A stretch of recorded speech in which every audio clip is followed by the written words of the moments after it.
Right. Good morning, ladies and gentlemen.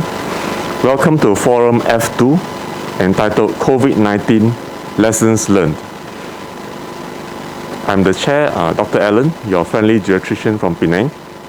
The first speaker will be Dr. Chia Wee Kui. Dr. Chia Wee Kui is the physician, geriatrician, head of medical department, head of clinical research center of Taiping Hospital, and the head of geriatric services for the state of Perak. He has MBBS from University of Malaysia, FRCP from London, and CIME, the American Board of Independent Medical Examiners. He provides visiting consultation to several other nearby hospitals.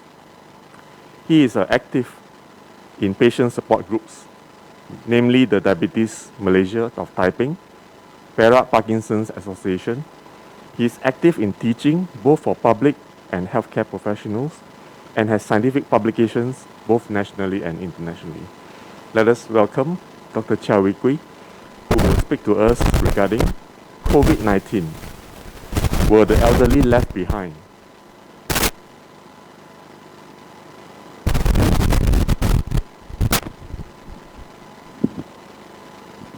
Thank you, Dr. Alan, for the kind introduction.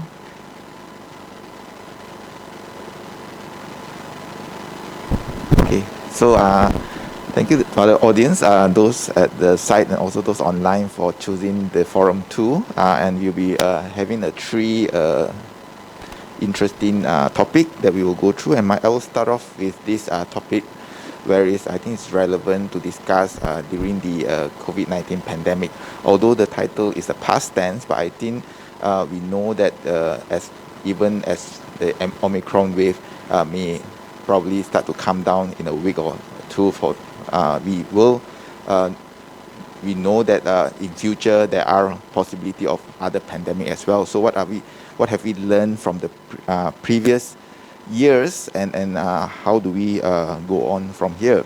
So I'd like to start off with the first slide quoting the statement from the WHO DG, Dr. Tedros, that older person carry a collective wisdom of our society. All of us are associated with someone who are older family members, our professors, our teachers. They are all valued and valuable members of the families and community. But unfortunately, also as a group, older person also carry higher risk from serious complication during the COVID-19 pandemic. And here, complication. What I mean is not just the biological complication, not just from the virus, not from the disease, but also from policies and also from guidelines that the healthcare professionals sometimes have to make during the rise of cases. So we will go through, and the way I'm going to do it in the next 10 minutes or so is that we will look at what is the impact first, and then what are the possible consideration and also solution. And of course, some of the solution has been carried out, some in a better way than the other. And I hope that it will be an interactive session later, that during the session questioning we can always two ways, and we may not have an answer, but at least it's something that we can start considering, because each of us are a leader in our own institution in some way or another, a community, and unless we start to think about the solution, we may not make any changes. So the impact I divided into 6, and I'll discuss in pairs. The first, I put it in a bit larger font: life and death, responders, abuse and neglect, vulnerability, economic well-being, and mental health. So let's start off with life and death. And we know in general, of course, with this Omicron wave, it is often said that it is less severe than the Delta. This is the statistic for Malaysia, but this is before the Omicron, at the end of probably the Delta. And when we look at generally, also of other countries, talk about overall COVID-19 mortality is about 1 to 2%, maybe differ from one to another country. But as you can look at this, the graph, the fertility rate sort of doubles every additional 10 years to life, and these are in general. So for someone who's 80 and above, for example, these are again in the Delta time, where the vaccination are picking up and all that, we expect them to almost like 10 times of someone who is 40 years and below. So they do carry a higher case fatality rate. Obviously, this is now lower with vaccination rate that we have. So the impact here is the decisions, especially on medical care, the triaging, intensive care therapies, especially when the resources are scarce and we have not enough. For example, triaging here means that an older person, should they remain at home if when they get confirmed positive, should they be admitted to a low-risk COVID center, a district hospital, or to a secondary hospital. And the impact here is two ways, because I remember when we start off during the early part of the pandemic, there was a guideline that sort of wants everyone to get admitted, especially the older, and we have faced, for example, 80 years old, I personally have faced referral to me, 80 years old, moderate dementia, Alzheimer's dementia, who is otherwise asymptomatic, even though at that point vaccination was not picking up yet, asymptomatic, and I know that putting that person into a congested hospital will do not much of benefit for the person with Alzheimer's dementia, delirium risk and fall risk, all that. But a lot of effort was put to make that person go into the hospital, to an extent that there was a consideration of using the Infection Control Prevention Act on the person. So and later on, when things are now getting sort of better, would this older person gets a bed in the secondary hospital when the bed again may be filled up with patients for other reasons. So that's the decision, the impact on it, and then the healthcare delivery and accessibility. We know that during the movement control, for example, public transportation can be cut off. How do an older person gets to the healthcare facilities when they need to? Remember also the time when the full MCO was implemented, and there was restriction of number of people within the cars, and even going for a normal checkup becomes a difficulty, and also the effect on the scaling back of non-COVID cases. For example, things are considered less essential, cataract operations has been postponed and all that, and that actually can affect the older person when dealing with pandemic. So the second impact here is on the older person is the vulnerability and neglect. And the we especially the older person living in long-term care facilities, and that the impact here is not just that not a lot of the facilities may be on a smaller scale, and sometimes there may not be a isolation facilities within that buildings, and more so the clearer SOPs and also the guidelines in case there is an outbreak within home care facilities. How do we support them? So that is another impact that we need to consider. Of course, now we talk about Omicron, which is less severe than Delta, and most people will be home quarantined. But if you are home quarantined in a congested home and say 100% of your residents are high risk, what is the support that can we provide? So this is an impact that we need to consider. Quarantine lockdown can be a different experience for one family to another. If that was a loving family, very supportive, obviously locking down is not an issue. We cook for our home fam, we cut our own hair and have a lot of activities alone. But what if it was another site where there is maybe a conflict within the family, and if locked down together with a person with already initial conflict too long, we can create, for example, violence and then also abuse and neglect. So and also the third point here is living in refugee camps and prison. And often people still may think that prisons means our young, but still remember in Taiping, when we had our first outbreak in the correctional center, it was an area where it basically hosted all the older person. It is a older person block. So older persons are also in the prisons as well, and there's an outbreak. What are the guidelines that we have? and also caregivers responding to the pandemic.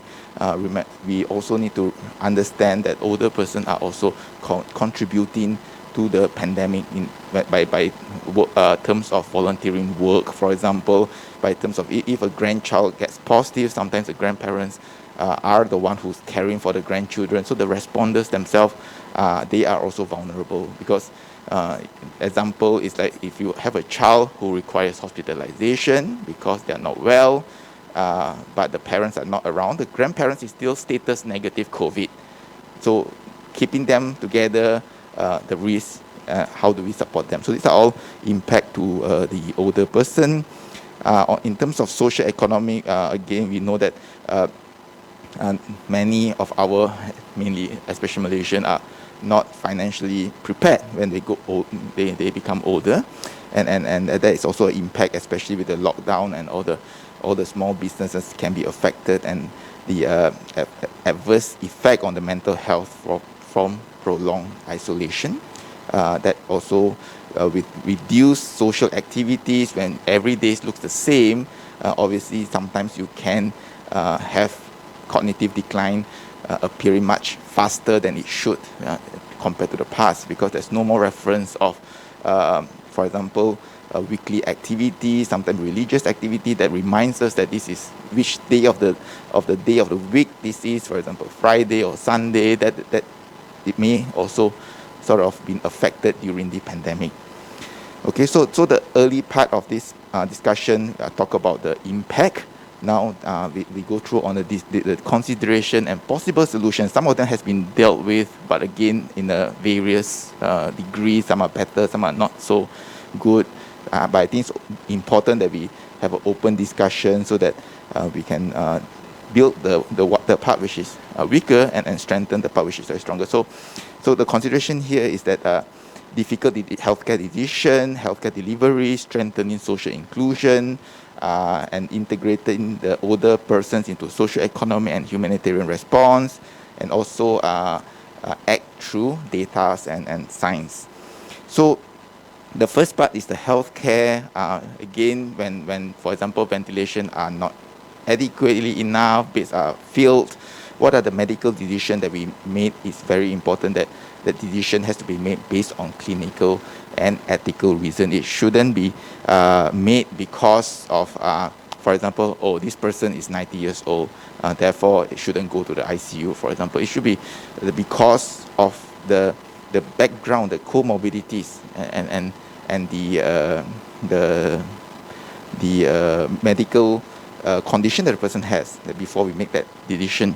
Of course, in the pandemic, there are also a skill that has been used. For example, the clinical frailty skill, that there's something which is a bit more easier to be implemented, but the training is important. If without training, any tools becomes a weapon for ageism. You apply that and you say, oh, CS, clinical frailty skill 7, not going to ICU, without actually dealing to the details of why the person was not walking, for example.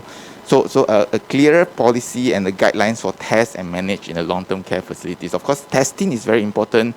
We test and we detect, but once you detect it positive, what to do? So that is important for consideration and also possible solution in terms of who will support the smaller homes in terms of PPEs for the caretaker. How do we isolate? And for an older person who is frail and probably have a severe disease and may not make it, for example, how do we support that person in the home so that the person can sort of pass on in a more dignified way? So continuity of mental health care services, palliative, geriatric care, especially during the pandemic. Again, remember, this is not a past tense. It can come again. We don't know the next wave. We know there's going to be definitely more easily transmissible, because that's how nature takes itself. The next variant has to be more transmissible than the current variant for it to take over. But what we don't know is the severity of it. We hope that it becomes milder and milder. That is what we hope. But we can never be sure until we see the next variant that comes after Omicron. So continuity of healthcare, access accessibility as well, and we should never forget the non-COVID side, because as the COVID pandemic sort of tapering off, probably Malaysia is reaching the peak now. As we can't forget the non-COVID side. So inclusion of the community is important. Mobile service is also important, and apps. A lot of apps are created, they are functional but not necessarily usable. A lot of time, an older person say, "Oh, I'm not very good with the app." We shouldn't blame ourselves. We should blame the designer of that app. If you don't design it properly for a person to use it, it is as good as not applicable. And then social economic recommendation, social income security is very important. We need to have lifelong learning, so to equip our older person to be able to continue to have security in finance. And the most important part also, the data. For example, the COVID-19, we can see the fertility rate better because we disaggregate the data, we put it into age group, and that should be the same for many of other data that we have. We shouldn't group together 60 and above. We know 60 and above is a wide range of people with very various ability and limitation. So we need to have this aggregated data to understand and then to address it better. So in conclusion, we know that COVID-19 pandemic is unprecedented challenge to humanity, the size of the effect, the limitation of resources. But we know that many of these risks are not new. It's just that we probably have pushed it aside before this. Now it's more obvious. But often, whether it's national policies or program, these older person are sort of not really much put in attention in terms of, for example, legal part of it, even vaccination program. Children, we have it. Vaccination program for the older person is something we probably need to have it. And what we should do from now is that to convert challenges to opportunity. And we need to have more inclusive, equitable, and age-friendly society. With that, thank you.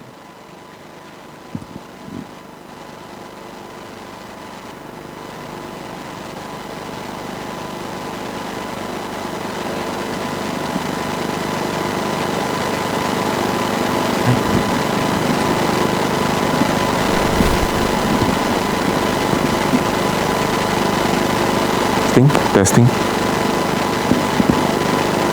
Thank you very much, Dr. Chia.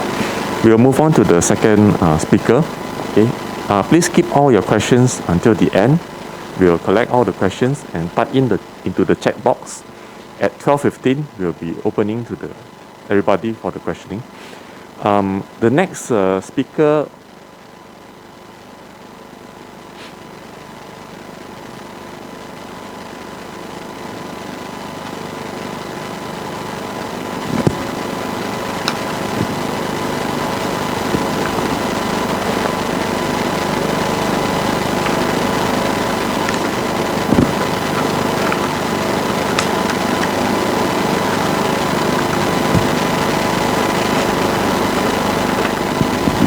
Next speaker, let us welcome Dr. Prem Kumar Chandrasekaran, consultant neuropsychiatrist. Dr. Prem has been the head of neurobehavioral services at Penang Adventist Hospital since 2002. He has fellowship in neuropsychiatry, has been accredited for ECT and psychopharmacology. Additionally, he is trained in dementia, OH, depression, and bipolar disorder, and is certified in transcranial magnetic stimulation neuronavigation. Okay. He was the founding editor of his alumni medical journal and has published articles on neuropsychiatry, psychopharmacology, and biology of psychiatry in local and international journals. He has contributed to book chapters and is the author of the handbook, The Varied Mass of Bipolarity. He lectures at the Royal College of Surgeons, University College of Dublin, Malaysia, in Penang, where he holds the post of associate professor and also conducts training in collaboration with medical associations and selected pharmaceutical companies. Let us welcome Dr. Prem Kumar, who will speak to us on the mental health aspects of the COVID-19 pandemic. A good day to everyone, and thank you, Chairperson. Let me welcome everyone virtually to the island of Penang. And I will be talking about the mental health effects of the COVID-19 pandemic. What we find with this current COVID pandemic are neuropsychiatric issues that have been emerging. Now, in the initial stages of infection, quite a lot of patients develop delirium. This is when they have fluctuating levels of awareness. Some of them may hallucinate. Some of them may have delusional thinking. There's a lot of anxiety. They may perceive things as something different. And because of that level of fear within them, they may act out, start pulling out tubes, right? So some of them need to be restrained.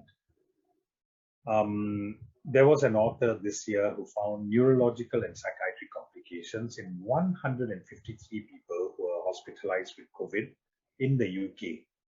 And from that number, they found that 39 people had altered mental status, 10 of whom, of that 39, had new onset psychosis.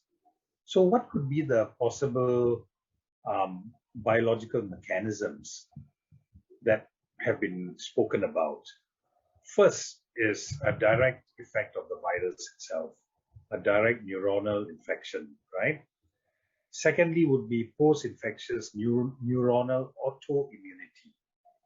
Then you can have vasculopathies, problems affecting your vessels, right? Including those that arise from impaired coagulation. And then you have systemic effects, right? Inflammatory effects of a pervasive severe pathogen, something that's there constantly stressing the body, or effects from a very severe illness, categories 4 and 5. And it was also found that the incidence of neurological or psychiatric diagnosis in 6 months following the diagnosis was 33 to 62%. Now, these are actually quite high numbers. So what would be the psychiatric manifestations after contracting COVID? Now, the most common would be adjustment disorder. Now, this would be adjustment disorder with depressed mood or with anxiety features, right? And it was also found that insomnia was a predominant symptom.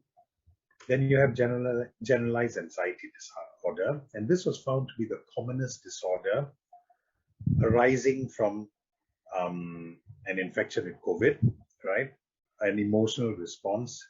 This was found to be the commonest in China. And some authors previously have found significant overlap between symptoms of burnout and depression, and this has to be looked out for, especially in healthcare workers, right? In China, they found that about half of healthcare workers reported symptoms of depression, about 44% with symptoms of anxiety, 1/3 of them with insomnia, and about 3/4 of them generally feeling distressed. They also found that mood and anxiety disorders had a weaker relationship with markers of COVID-19 severity as compared to neurological disorders. So this somehow didn't add up, and it was suggested that the stigma of being given a diagnosis of COVID-19 caused these problems rather than the direct manifestations of the illness. So coming on to protective factors for resilience. Now, what would make a person more resilient? Now, if you've had past experience in a crisis, now our country has not really had any disasters. We've had a tsunami, right, in 2004, but other than that, we've not had, any major earthquakes. There are floods here and there, but the majority of citizens in our country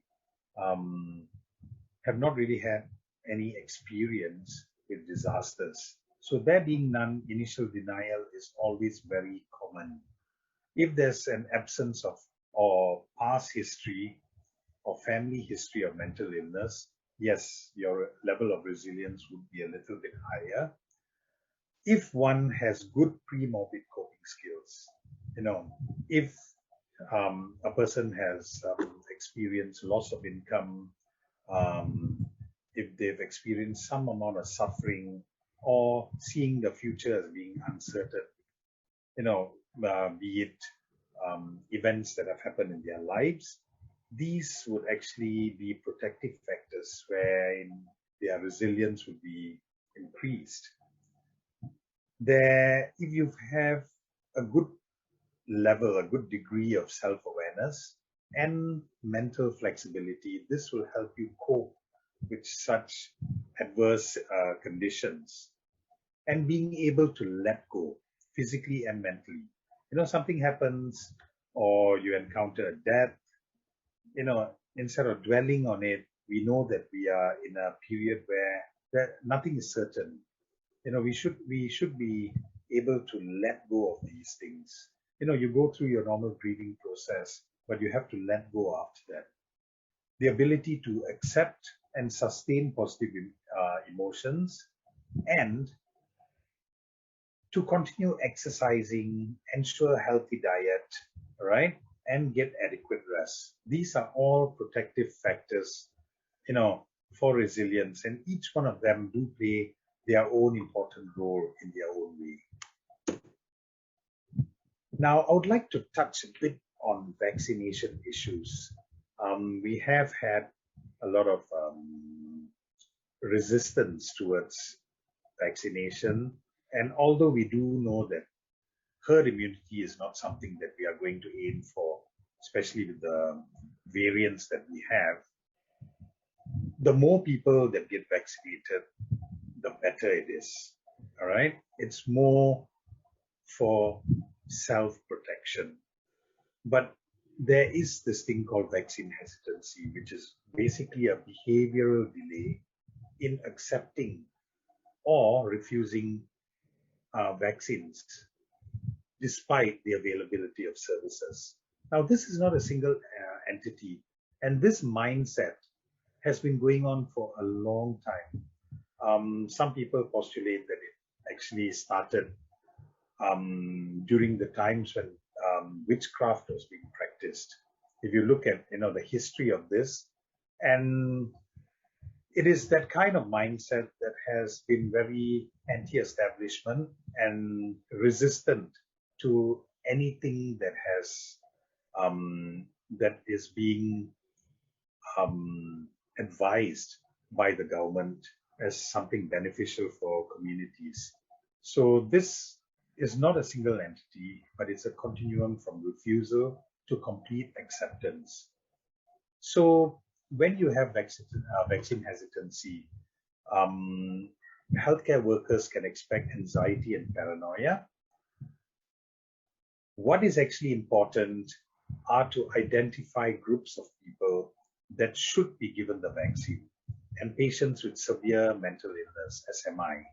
And this would basically be those with schizophrenia, psychotic disorders, bipolar disorders, or severe depression. Now, they are at a significantly higher risk of being hospitalized or dying from COVID. This is mainly because if they are unwell, they may not adhere to SOPs, all right? And that would make them have an increased risk of SARS-CoV-2 infection and COVID-19 related morbidity and mortality. Having the illness also, right?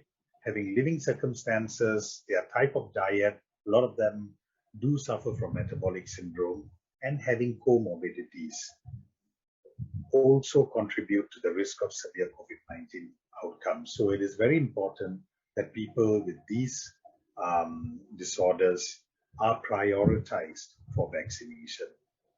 It is also possible the negative associations between SMIs and some psychotropic medication prescribed, as well as immune dysfunction, can affect vaccination response. So these things have definitely got to be kept in mind. So what are the tips that we can employ that will help us cope during lockdown? I know now that we are actually opening out, but it would be prudent to still exercise a great deal of caution by following SOPs and all that. So, and considering that we will have to continue doing this for some time more, it's good to establish a routine. Structure your daily activities so that you can combat boredom or frustration. Keep active, but identify your limits, know your red flags, right? So whilst being flexible, where doing things, say work at home, you should not do too much. You should know what your limits are, and you should not push yourself too much during this time. And I think, as we have seen, a lot of people learn new skills over the past year and a half. Some people started projects, a lot of people shared recipes, and they were communicating more with each other. So you need to still maintain that digital connection, model peaceful behavior by showing compassion to yourself as well as to others. A note here is you have to remember, and from an earlier slide, I was talking about children being 4 times more at risk of developing post-traumatic symptoms.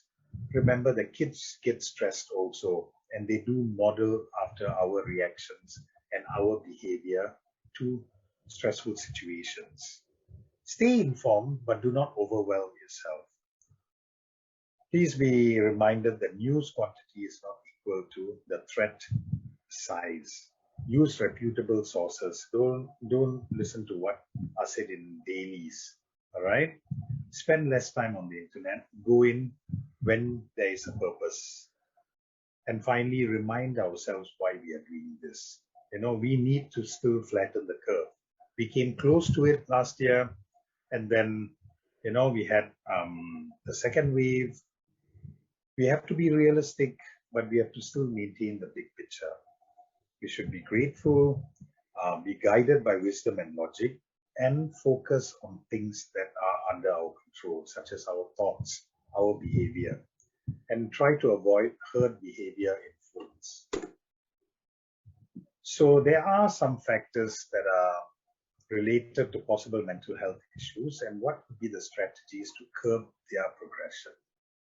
Now, if there's excessive fear and worry about health, if there are sleep and appetite changes, or worsening of health problems such as worsening in diabetic control, or an increased use in substances such as drinking more excessively because people are frustrated or anxious. Now, these are all indicators that a person having any of these cluster of symptoms should seek some sort of help.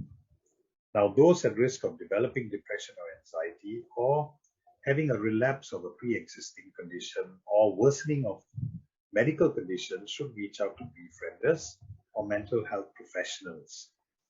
The community can play a role in identifying and providing support.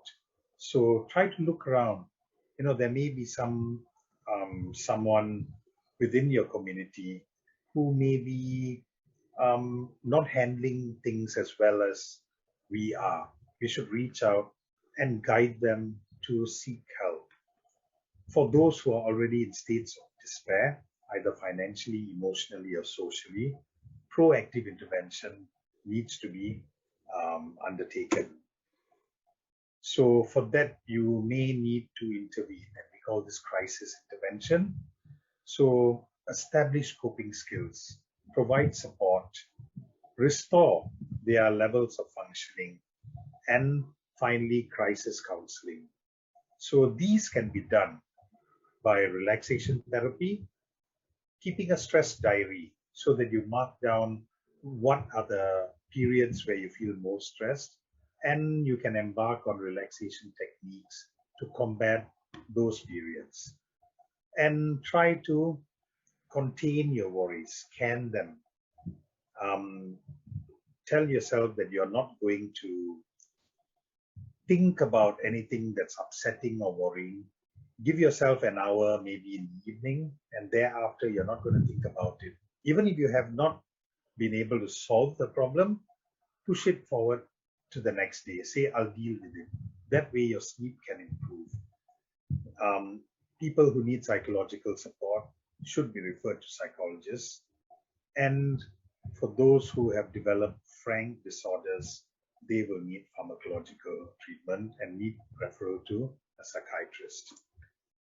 So in conclusion, it is normal to feel stress during movement control directives, but adapting to working from home and keeping active during lockdowns is essential. Establish routines and communicate, and try to avoid sourcing out too much of information. Watch out for neuropsychiatric complications as well as depression and anxiety in those infected with COVID-19.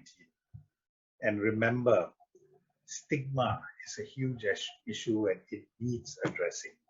And finally, we need to be aware that in our own way, we have to promote prioritization for vaccination in those with severe mental illnesses. I thank you for your attention.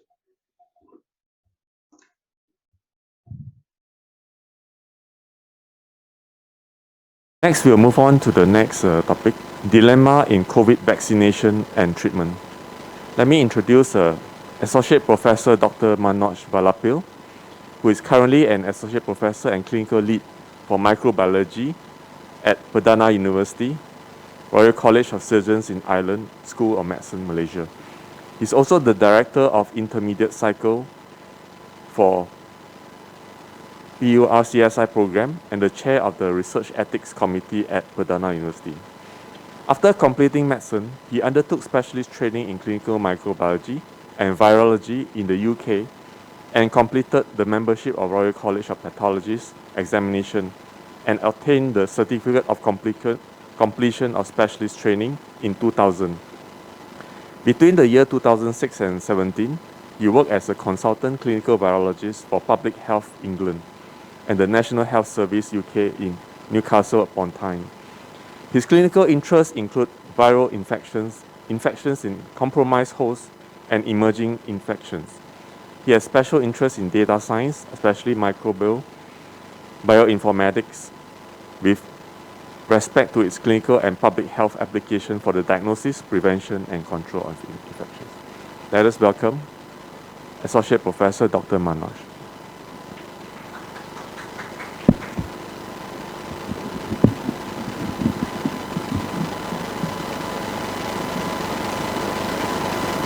Thank you, Chair.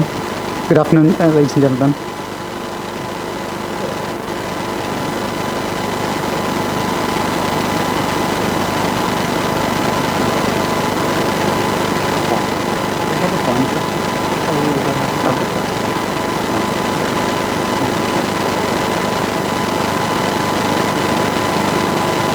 Good afternoon. So it's my pleasure to be able to talk about on this topic here. And it's great to come back to Penang. I've been here only once before. It's a lovely place. I'm very pleased to be back here. Last year, when I was asked to talk about this topic, there was a lot of dilemmas related to the treatment and vaccination. Last year, this time, and then of course, COVID, kind of broke out, and we had a lockdown, and the conference got postponed. So.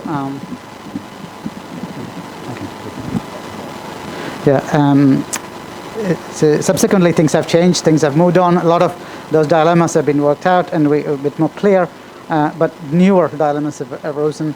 And throughout this pandemic, we've seen a lot of uncertainties, right? There's a lot of debates and discussions and about what do we do, what's right, what's wrong. and a lot of uncertainties. So I'm going to just cover some of the general dilemmas and debates that we had, but also some of the emerging ones in addition to treatment and vaccination. So before we start, just a stark reminder that it is not over yet, and this is the WHO's latest update from 6th of March. 460 million cases and more than 6 million deaths. So that's the price we paid for that. As you can see towards the right there, we had this peak associated with the Omicron and the new variants, which seems to be settling throughout the world, and vast majority of the cases now seem to be in the Western Pacific, although in Southeast Asia it is not in insignificant numbers now. So what about Malaysia now? You can see that again, that peak of Omicron coincided with the number of cases in Malaysia. We peaked, and the hospital admissions was going up, and number of tests going up. Okay. However, what's different is that what's happening to those patients. So in Malaysia, the number of cases, as you know, we've got about 3.8 million cases, and our deaths about 33,000 so far. Okay, so although the cases and hospitalizations were increasing, you can see in this slide the number of deaths didn't go up as much as last time. Number of patients ventilated or the patients in ICU is not anywhere going up. So that is entirely and mostly partly due to the Omicron being less severe, but also mostly due to this fantastic vaccination program that we had here. More than 83% in having one dose, and 78% having two dose, and nearly 50% now at the booster. So that played a big role in then getting that severity deaths down. Remember that when the government set out the target for vaccination, it was 80%, but that 80% was, remember, that was only for under 18. And now the children and vaccination is introduced. That's why this figures doesn't look good. But if it was just under 18, it's nearly 100% there, more than 90%. Okay. Well, so we've had a lot of dilemmas and debates, and of course the mother of all of those was the origin. Where did it come from, right? And there's a lot of debates of it. Originally it was, is it a bioweapon or not? The bioweapon theory was dispelled because of they looked at the genome structure, and particularly the binding site. They didn't look like the best designed one. And if you look at the affinity towards the ACE2 receptors, if somebody was designing it, they could have put different amino acids there to fit it better. But then the debate was, is it an accidental lab leak, or is it indeed from an animal? So that debate was ongoing. More recently, there are two studies pointing towards possible origin from the animal origin, which seems to be most likely. That debate is still ongoing. Then we had transmission debates about, is it airborne, is it droplet, is it are you going to get it by touching, etc. But that's now we're much more clear on that. It's really the context dependent, right?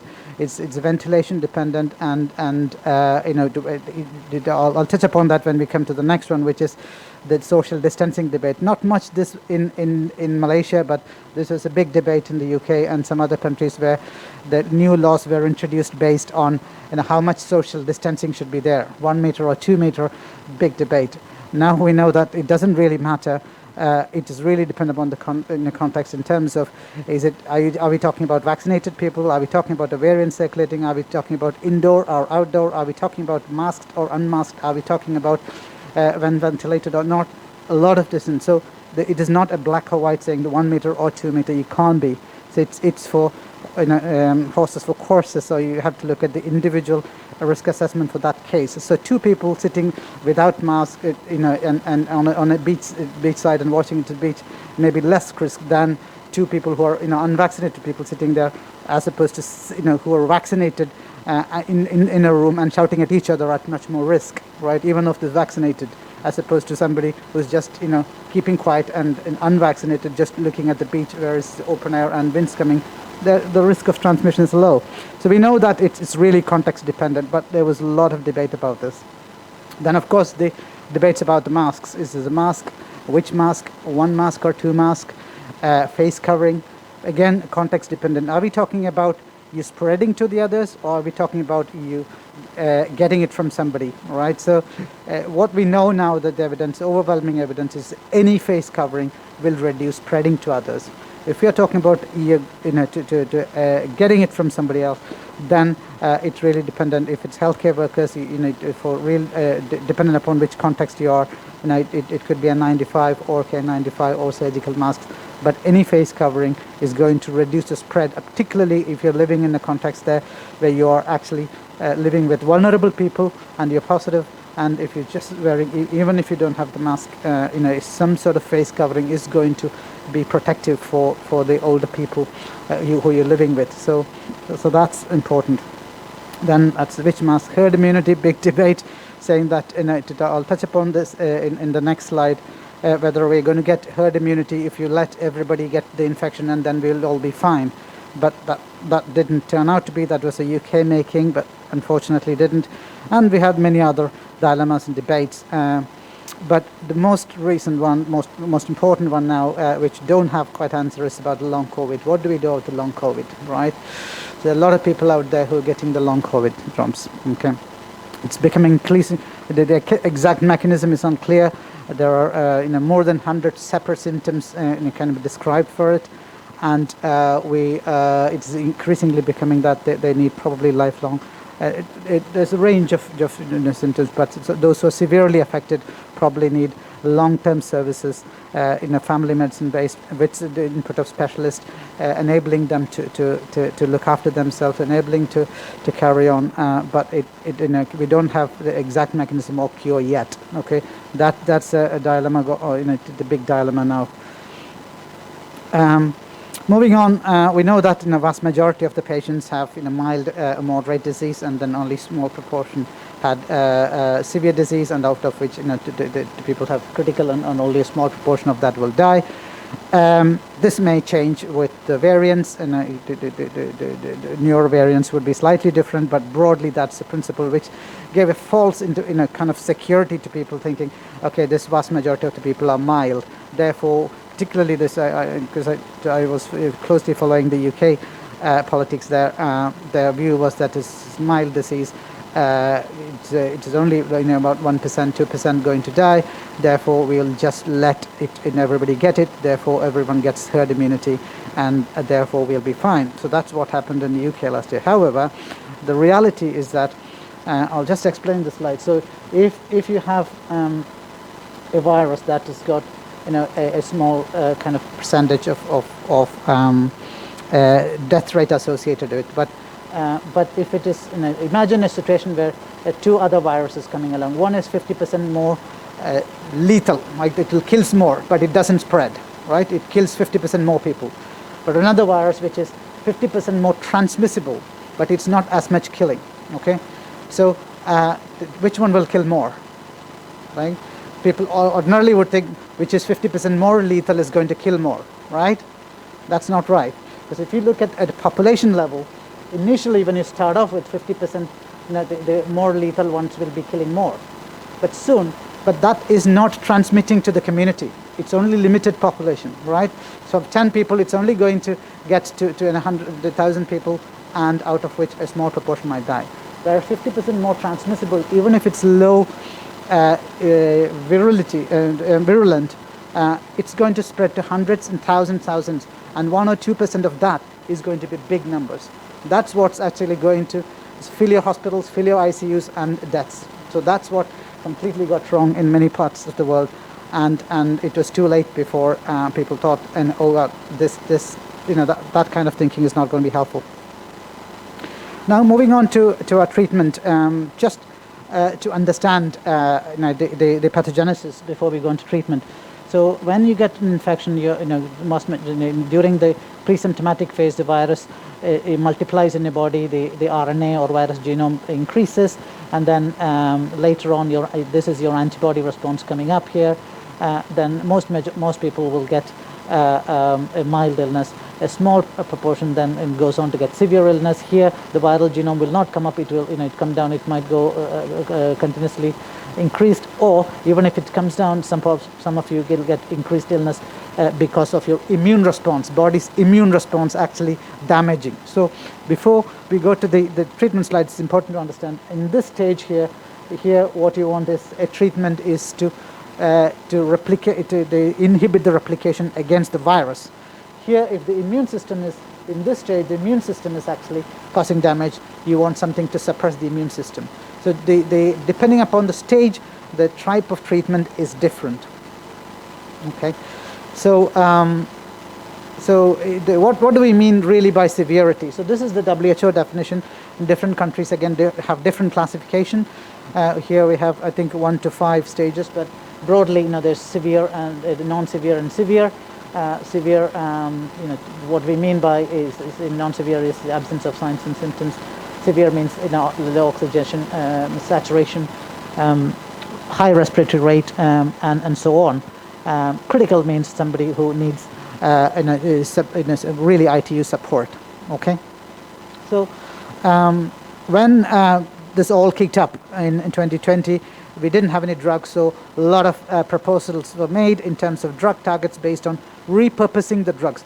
So that's one of the things that people would do. If something new comes up, you don't have a treatment, you look at what are the drugs that we have, can we repurpose it for COVID, okay? So based on mechanisms, what are the things that was suggested, a lot of things here.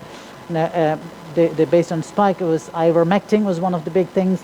And then lopinavir, ritonavir is anti-HIV drug because it's got a protease enzyme here. Oseltamivir because it works against influenza. Favipiravir, remdesivir because it's against the RNA-dependent replication. Then things like azithromycin, an antibiotic, all right, because it had in vitro. In the lab studies, it shows some effect against the binding site, and chloroquine, big thing, chloroquine, because it had some effect on the endosome. So these all indirectly in the lab, they showed some effect. Therefore, this was proposed that is going to work, and worldwide people started using it. Okay, so dilemma was that until now we were saying that we will only use evidence-based medicine. Here we have no evidence. We're still going to use because people are dying, right? So what happened? So antibiotics, soon it became clear that things like azithromycin is not going to work. It didn't make any difference. So azithromycin and antibiotics were out. Okay. Hydroxychloroquine, big debate. Trump actually imported big quantities of hydroxychloroquine from India and started using in the US. There was no evidence, but there was a lot of harm done because of its side effects, particularly in a cardiac and ECG side effects, etc. Eventually, this data came. Hydroxychloroquine, not good for treatment, not good for prevention. So that's out. Then HIV drug out. Remdesivir, it is an antiviral drug. It had it affects on the replication for severe. So it was initially used for severe diseases worldwide. Out, no effect. But there's a more recent study showing maybe it might have some effects in outpatient setting, but it might come in the new guidelines. But currently for severe treatment, out. Ivermectin, big debate all over the world. How it works? It's an anti-parasite drug. And essentially the lot of experts were divided how this works or not. It was based on the studies saying this is a forest plot showing efficacy. Some studies showing efficacy and some studies not, and in overall pools showing efficacy. But the problem was the ones showing efficacy there are all high biased, high risk of bias there. The ones low, if you put the low bias ones, there is no efficacy. Okay, so ivermectin is out. Convalescent plasma was a big thing when it came. It's now makes no difference. Okay, but both ivermectin and convalescent plasma are now being used in further studies. Okay, so all of those out. So what's in? So in non-severe, nothing in here. But let's look at severe. Do you need to give thromboprophylaxis, oxygen? Steroids make a difference. I told you if it's late If it's immune response, then you can use the immune, you can steroids against to suppress immune response. In children, if it's MIC, then yes, the tocilizumab or sarilumab are the again immune suppressants. In this case, you can use this or baricitinib, which is another immune suppressant. So, but more recently there is some monoclonal antibodies being licensed. They are being allowed, but only if they're seronegative. You can see the green ones are strong recommendation, the yellow ones are conditional recommendation. One significant finding recently published is molnupiravir, which is an antiviral drug, and reduces hospitalization by about 42%. So that is now recommended in WHO for non-severe cases. Okay. So then we have a lot of debates about dilemmas about variants. Lack of time, I won't go to the details, but the variants are going to continue to arise so long as there is parts of the world that's not vaccinated, which means the biggest dilemma of all for the WHO is how to ensure vaccine equity. How do we vaccinate the whole world when some countries are hoarding and using all, but not being able to. And the emergence of Omicron has shown us that the countries where there is not enough vaccination, then the virus can change, emerge, mutate, and affect all of us in the rest of the world. So vaccines, there have been a lot of debates about vaccines. Are there any good? Which ones? Should I get a booster? Same or different? I think that's largely sorted. One of the main issues people were worrying was that if it's made within 1 year, how can it be good, right? That's a wrong. I think that's something that people. I think the scientific community failed to communicate, right? The scientific community have been working on SARS virus for 15 years. Okay. In 2003, the original SARS came. This SARS is not that different from it. So we've got data on where is its binding, how its immune response, etc. All based on that, there has already been work done on it. All they had to do is to move it into a newer RNA, which is in a newer genome. But also WHO's ongoing work was there, so it was much easier. And there was government funding and support to make it easier. So I won't go to the details here, but I just want to show you this much. I'm not expecting you to read this, but this is all the vaccines. You can see the different small colors here are Pfizer, AstraZeneca, etc. Pooled analysis of all vaccines for against Delta. You can see this is against severe disease, symptomatic disease, and any infection. The summary of this is if you're in any of those vaccines, if you use on the left side, these ones are in different countries, different settings, in different population. Okay, so this is several studies pooled in one slide. What it shows is that if you give the vaccine after 2 doses, you get a good vaccine efficacy, irrespective of any vaccine against severe disease. Any infection, it might be slightly less depending upon which vaccine it is, but that fades after 6 months. Okay, but if you give a booster, then that goes back up to 100% here. So you can see a boost, and even after 6 months, it will be more or less 100% for severe disease. But you can see it is falling. It will be falling for any infection. Okay, so we got, and that's same for the Omicron here. Okay, so that dilemma is boosters help. Okay, but the dilemma really is that what about after 6 months of booster? What is their efficacy? We don't know that, right? But hopefully Omicron goes away and all the virus spread decreases. You see in the graph coming down. Maybe it will be a good thing. It's okay. So my final couple of slides. Sorry, Chair. This is the most recent debate that's going on in the parliaments. You have heard Minister and MP debate saying that we are getting false negative RTK tests. This was last Friday. I heard it on the radio, so I looked into it. Right. So we have to understand that RT-PCR has slightly longer period of detectability, and a rapid antigen test slightly shorter window. So it's scientifically, you can get false negative, but we know that, right? We expect that. However, this one seems, shows again the same. So probability of detection is 100% for PCR, but it's only 60% for RTK tests. Okay, so if you do RTK tests, it can be false negative in the first couple of days or towards the end. That's known, but that's not what Minister is talking about here. They're getting persistently negative. He was positive by PCR, but always the RTK was negative. So why is that? So I looked at what the tests are being licensed here in Malaysia. So this is the MDA, Medical Devices Authority website. Okay, they license the drugs. Okay, so this is the criteria set in here. I won't go to the detail. And I looked also at WHO and what's happening elsewhere. WHO has about 5 RTK kits licensed for emergency use, and the FDA has about 10, 15 one. Can anybody guess how many are here in MDA in Malaysia? Just a guess. Random number.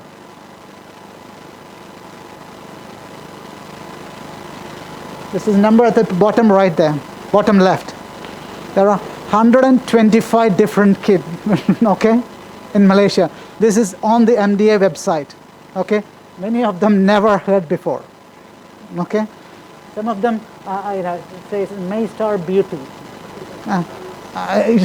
We can't be judgmental. Maybe they are real medical companies. I won't, without knowing details, we can't be judgmental. But it seems like several companies we never heard of are selling kits here, and that's what the minister is talking. And what are we doing? So I think the Honourable Minister Khairi has ordered an investigation into it. So we'll have to wait for it. But I'm going to stop here. There are certain guidelines about how to interpret the RTK results. It's my final slide. The debate now is that what's going to happen in future. Where is this COVID going to go?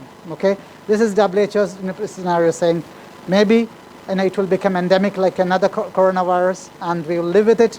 Maybe it will become flu-like, and will have annual kind of spread, and maybe there will be ongoing pandemic, and there will be chaos because of new variants. But something else new will come, like a avian flu or something.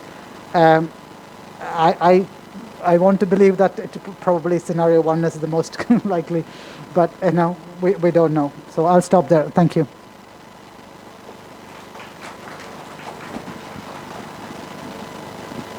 Right.